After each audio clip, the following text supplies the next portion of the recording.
Balen lagi. Assalamualaikum warahmatullahi wabarakatuh. Perkenalkan, nama saya Siti Aisyah dari kelas 10 MIPA 3 nomor absen 30. Di sini saya ingin memenuhi tugas sosiologi tentang bentuk perilaku menyimpang. Pertama-tama saya akan menceritakan terlebih dahulu sebuah kisah atau sebuah cerita di lingkungan sekitar. Peristiwa atau cerita yang akan saya bawa atau yang akan saya bahas merupakan peristiwa penyimpangan seksualitas. Yang akan saya bacakan, ini sudah saya salin. Peristiwa pemerkosaan anak di bawah umur terjadi di balai desa yang terletak di Kecamatan Sukodono, Sragen, Jawa Tengah.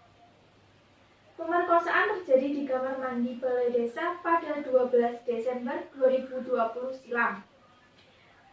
Di saat siang hari, di mana pegawai di balai desa tersebut tidak ada di lokasi, atau bisa dibilang pegawainya sudah pulang atau sedang istirahat.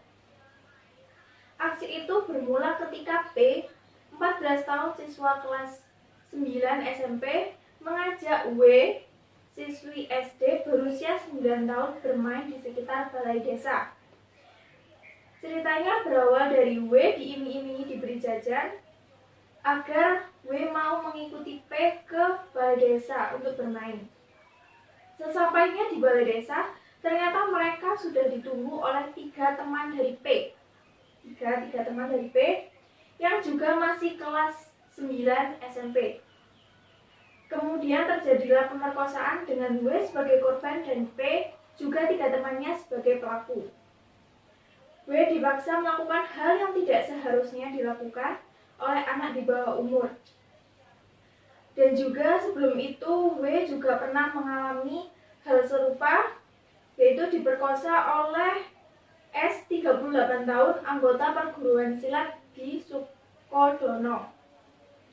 Dampak dari pemerkosaan tersebut, sekarang keadaan psikologis W sedikit terguncang, sehingga W masih takut jika terlihat atau melihat gerombolan laki-laki. W juga sedikit tertutup dengan laki-laki, tetapi dia mau atau terbuka dengan perempuan.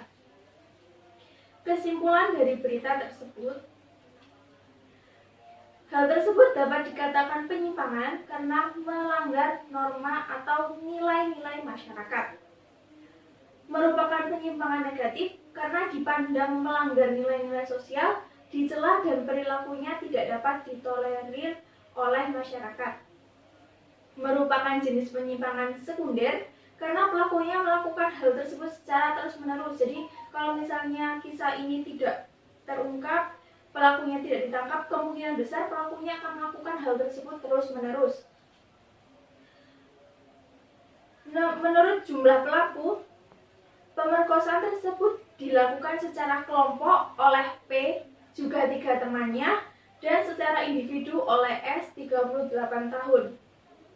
Faktor penyebabnya proses sosialisasi yang tidak sempurna dikarenakan seseorang tidak dapat membedakan mana yang pantas dan tidak pantas. Hal ini juga dapat terjadi karena orang tua sedari kecil kurang mendidik atau kurang memperhatikan anaknya untuk mengajari ini tidak pantas atau itu pantas, seperti itu. Dan termasuk penyimpangan sebagai hasil proses belajar yang menyimpang. Hal ini masih berkaitan dengan orang tua yang kurang mendidik pantas atau tidaknya hal yang bisa dipelajari oleh anak-anak atau yang bisa dilakukan oleh anak-anak. Karena jika sudah terjadi hal tersebut, kemungkinan seseorang mengetahui dari majalah atau buku yang tidak pantas dan juga dari media yang tidak pantas. Termasuk bentuk penyimpangan seksual yang disebabkan buku atau majalah tersebut yang tidak pantas. Hal tersebut diperkuat oleh teori differential association.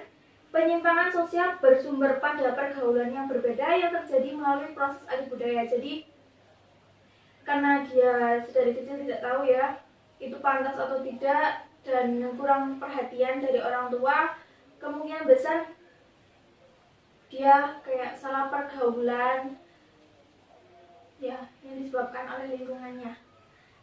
Sekian dari saya, bila ada salah-salah kata saya mohon maaf. Terima kasih dan wassalamualaikum warahmatullahi wabarakatuh.